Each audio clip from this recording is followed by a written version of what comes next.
Hello friends, നമ്മൾ ഇന്ന് discuss ചെയ്യാൻ പോകുന്നത് PSC ഫിസിക്സിലെ മോഷൻ എന്ന പാർട്ടിൽ നിന്നും ചോദിച്ചിട്ടുള്ള ക്വസ്റ്റ്യൻസും അതിൻ്റെ ആൻസേഴ്സും ആണ്. First question, which law of motion is called as the law of inertia? ഏത് ചലന നിയമമാണ് ജഡത്വ നിയമം എന്ന പേരിലും അറിയപ്പെടുന്നത്? ഉത്തരം Newton's first law of motion അഥവാ ന്യൂട്ടൻ്റെ ഒന്നാം ചലന നിയമം. അടുത്ത ചോദ്യം, who propose the law of inertia?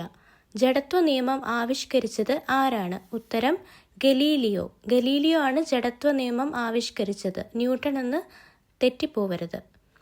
അടുത്ത ചോദ്യം, the energy gained by an object due to its motion is called a dash. അതായത് ഒരു വസ്തുവിന് അതിൻ്റെ ചലനം മൂലം ലഭിക്കുന്ന ഊർജത്തിന് പറയുന്ന പേര് എന്താണ്? ഉത്തരം കൈനറ്റിക് എനർജി അഥവാ ഗതികോർജം. അടുത്ത ചോദ്യം, the working of hydraulic jack is according to which law? ഏത് നിയമത്തിൻ്റെ അടിസ്ഥാനത്തിലാണ് ഹൈഡ്രോളിക് ജാക്ക് പ്രവർത്തിക്കുന്നത്? ഉത്തരം പാസ്കൽസ് ലോ. ഹൈഡ്രോളിക് ജാക്ക് എന്ന് വെച്ചാൽ നമ്മൾ കാറൊക്കെ സർവീസ് ചെയ്യാൻ കൊടുക്കുമ്പോൾ അവിടെ കാറ് ഉയർത്താനായിട്ട് ഉപയോഗിക്കുന്ന ഒരു ലിഫ്റ്റാണ്. അതിന് പറയുന്ന പേരാണ് ഹൈഡ്രോളിക് ജാക്ക്. അത് പാസ്കൽസ് നിയമം അനുസരിച്ചാണ് പ്രവർത്തിക്കുന്നത്. Pascal's law. അടുത്ത ചോദ്യം, which type of motion is exhibited by a pencil while drawing a circle using pencil and compass? അതായത് ഒരു പെൻസിൽ കോമ്പസിൽ ഘടിപ്പിച്ച് വൃത്തം വരയ്ക്കുന്ന സമയത്ത് പെൻസിലിൻ്റെ ചലനം ഏതു തരം ചലനമാണ്? ഉത്തരം സർക്കുലർ മോഷൻ അഥവാ വർത്തുള ചലനം. അടുത്ത ചോദ്യം, who proposed the laws of planetary motion? ഗ്രഹങ്ങളുടെ ചലനത്തെക്കുറിച്ചുള്ള നിയമങ്ങൾ ആവിഷ്കരിച്ചത് ആരാണ്? ഉത്തരം കെപ്ലർ. അടുത്ത ചോദ്യം, the to and fro motion of an object about a central point is called dash. അതായത് ഒരു വസ്തു ഒരു തുലന സ്ഥാനത്തെ ആസ്പദമാക്കി ഇരുവശങ്ങളിലേക്കും ചലിക്കുന്നതിന് പറയുന്ന പേര്? ഉത്തരം ഓസിലേഷൻ അഥവാ ദോലനം. അടുത്ത ചോദ്യം, rapid oscillations are called dash. അതായത് ദ്രുതഗതിയിലുള്ള ദോലനങ്ങളെ പറയുന്നത് എന്താണ്? അതായത് വളരെ ഫാസ്റ്റ് ആയിട്ടുള്ള ഓസിലേഷൻസ് അറിയപ്പെടുന്നത്? ഉത്തരം വൈബ്രേഷൻസ് അഥവാ കമ്പനം. അടുത്ത ചോദ്യം, the motion of an object along its own axis is called dash. അതായത് ഒരു വസ്തു അതിൻ്റെ സ്വന്തം അക്ഷത്തെ ആസ്പദമാക്കി ചലിക്കുന്ന ചലനത്തിന് പറയുന്ന പേര്? ഉത്തരം റൊട്ടേഷൻ അഥവാ ഭ്രമണം. അടുത്ത ചോദ്യം, if the mass is halved and velocity is twiced what happens to the kinetic energy? അതായത് മാസ് പകുതിയാക്കുകയും പ്രവേഗം ഇരട്ടിയാക്കുകയും ചെയ്താൽ വസ്തുവിൻ്റെ ഗതികോർജത്തിന് എന്ത് സംഭവിക്കുന്നു? ഉത്തരം കൈനറ്റിക് എനർജി ബിക്കംസ് ട്വൈസ്. അതായത് ഗതികോർജം ഇരട്ടിയായി മാറുന്നു. അടുത്ത ചോദ്യം, an athlete jumping into foam bed doesn't get injured. Which law is applied here? അതായത് ഒരു അത്ലറ്റ് ഫോം ബെഡിലേക്ക് വീഴുമ്പോൾ പരിക്കേൽക്കുന്നില്ല. ഏത് നിയമമാണ് ഇവിടെ ഉപയോഗപ്രദമാക്കിയിരിക്കുന്നതെന്നാണ് ചോദ്യം. അതിൻ്റെ ഉത്തരം Newton second law of motion, ന്യൂട്ടൻ്റെ രണ്ടാം ചലന നിയമമാണ്. അടുത്ത ചോദ്യം, recoil of gun after firing a bullet is due to which law? അതായത് ഗൺ റീകോയിൽ നമ്മൾ കൊച്ചിലെ തൊട്ടേ പഠിക്കുന്നതാണ്. ഗൺ റീകോയിൽ എന്ന് പറയുമ്പോൾ തന്നെ ഓർമ്മ വരണം Newton's third law of motion, ന്യൂട്ടൻ്റെ മൂന്നാം ചലന നിയമം. അടുത്ത ചോദ്യം, find the examples of oscillatory motion. അതായത് ദോലന ചലനങ്ങളുടെ ഉദാഹരണങ്ങൾ കണ്ടെത്തുക. ഇത് PSC എങ്ങനെയാണ് ചോദിക്കുന്നതെന്ന് വെച്ചാൽ ഒരുപാട് എക്സാമ്പിൾസ് തന്നിരിക്കും. അതിൽ കുറച്ചെണ്ണം ഓസിലേറ്ററി മോഷൻ ആയിരിക്കും, കുറച്ച് മറ്റ് പല മോഷൻസ് ആയിരിക്കും. അപ്പോൾ അതിൽ നിന്ന് നമ്മൾ തിരഞ്ഞെടുക്കണം. അപ്പോൾ കുറച്ച് എക്സാമ്പിൾസ് നമ്മൾ പഠിച്ചു വെച്ചേക്കണം. ഉദാഹരണം പറയുകയാണെങ്കിൽ ദോലന ചലനങ്ങളുടെ ഉദാഹരണമാണ് മോഷൻ ഓഫ് സ്വിങ്, ഊഞ്ഞാലിൻ്റെ ചലനം; movement of pendulum in a clock, ഒരു ക്ലോക്കിലെ പെൻഡുലത്തിൻ്റെ ചലനം; മൂവ്മെൻറ്റ് ഓഫ് സ്ട്രിങ്സ് ഇൻ വീണ, അതായത് നമ്മൾ വീണ വായിക്കുമ്പോൾ അതിൻ്റെ കമ്പികളുടെ ചലനം.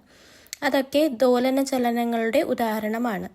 അടുത്ത ചോദ്യം, which force is responsible for the revolution of moon around earth? അതായത് ഭൂമിക്ക് ചുറ്റും ചന്ദ്രൻ കറങ്ങുന്നതിന് ആവശ്യമായ ബലം എവിടെ നിന്നാണ് ലഭിക്കുന്നത്, അല്ലെങ്കിൽ ഏത് ബലമാണത്? ഉത്തരം സെൻട്രിപീറ്റൽ ഫോഴ്സ് അഥവാ അഭികേന്ദ്ര ബലം. അടുത്ത ചോദ്യം, how much time it takes for the sunlight to reach earth? അതായത് സൂര്യനിൽ നിന്നും സൂര്യപ്രകാശം ഭൂമിയിലേക്ക് എത്താൻ എടുക്കുന്ന സമയം? 8.3 മിനിറ്റ്സ്, 8.3 മിനിറ്റുകൾ. അടുത്ത ചോദ്യം, the escape velocity of A body having 20 gram mass is 11.2 km/s. How much will be the escape velocity of an object having mass 100 gram? അതായത് 20 ഗ്രാം മാസ് ഉള്ള ഒരു വസ്തുവിൻ്റെ പാലായന പ്രവേഗം എന്ന് പറയുന്നത് 11.2 km/s ആണ്. എങ്കിൽ 100 ഗ്രാം മാസ് ഉള്ള വസ്തുവിൻ്റെ പാലായന പ്രവേഗം എത്രയായിരിക്കും? ഉത്തരം 11.2 km/s. അതായത് പാലായന പ്രവേഗം 11.2 km/s തന്നെയാണ്. മാറ്റമൊന്നും സംഭവിക്കുന്നില്ല. അതായത് മാസിനെ ഡിപ്പെൻഡ് ചെയ്യുന്നില്ല. എസ്കേപ്പ് വെലോസിറ്റി മാസിനെ ഡിപ്പെൻഡ് ചെയ്യുന്നില്ല. ഏത് മാസുള്ള വസ്തുവാണെങ്കിലും എസ്കേപ്പ് വെലോസിറ്റി സെയിം ആയിരിക്കും. അടുത്ത ചോദ്യം, if the velocity of a car changes to 30 m/s in 5 seconds from rest, what will be its acceleration? അതായത് നിശ്ചലാവസ്ഥയിലുള്ള ഒരു കാറിൻ്റെ പ്രവേഗം 5 സെക്കൻഡ് കൊണ്ട് 30 m/s ആയാൽ ആ കാറിൻ്റെ ത്വരണം എത്ര എന്നാണ് ചോദ്യം. ഉത്തരം എന്ന് പറയുന്നത് 6 m/s² ആണ്. അതായത് 30/5 = 6. അടുത്ത ചോദ്യം, the change in position according to surroundings is dash. അതായത് ചുറ്റുപാടുകളെ അപേക്ഷിച്ച് ഒരു വസ്തുവിനുണ്ടാകുന്ന സ്ഥാനമാറ്റത്തിന് പറയുന്നത് എന്താണ്? ഉത്തരം മോഷൻ അഥവാ ചലനം.